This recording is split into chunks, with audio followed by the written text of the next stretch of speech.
Холите оптимистические трагедии, как было семьями революции, дема киндерин кагыл. Билигин булманы bir literatüra bут naha jektetik toqtawata bu saha literaturada jengnak bebit suruy but jonlar but suruyu dem kodojasını sana uran usal aymını suruyu dem var. Onu bollamını bihine wala jektete var.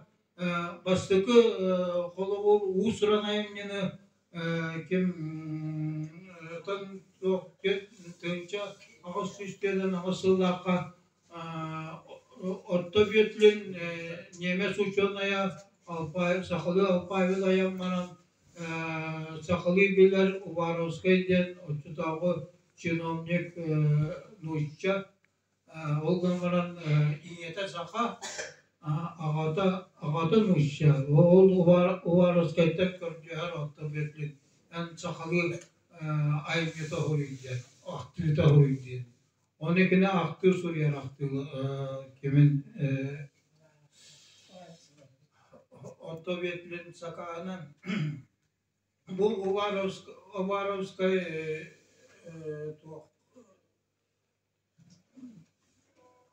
aktı da gözden ağısıllağı beşettiler.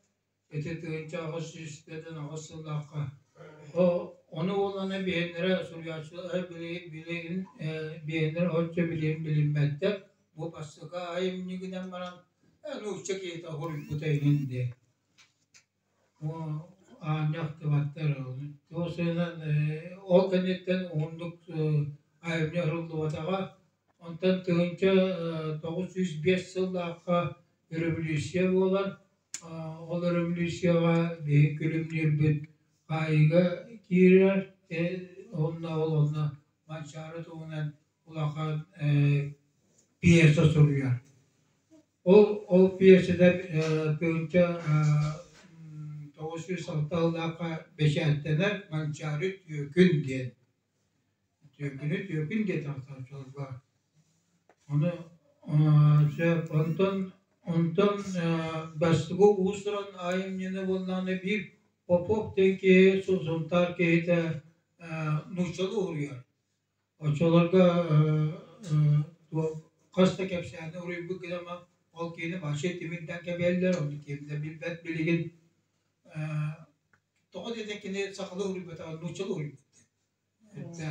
Bilgin buna nuşa oluyor açıdan narot sakal narotne oluyor açıdan nuşa oluyor açıdan nuşa oluyor açıdan var bir ya.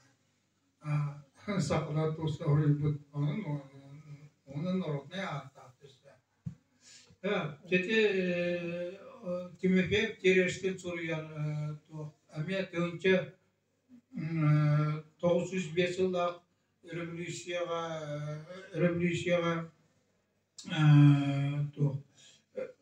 revolüsiya kıtışkı canları rahtağa kayıtılır.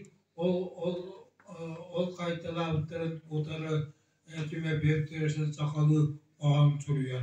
Yol cennet saka ağına. Ondan etice Kulakovskay ayına yalgıha diyen koloca bir bastık ayımını diyordu. O tipe şahitlemede ayımını. O tereşkin, kimepep tereşkin ayımını tattığınca 900 şahitlerle bir şahitlemede koğan. Ondan bayına yalgıha diyen bullamana Nurul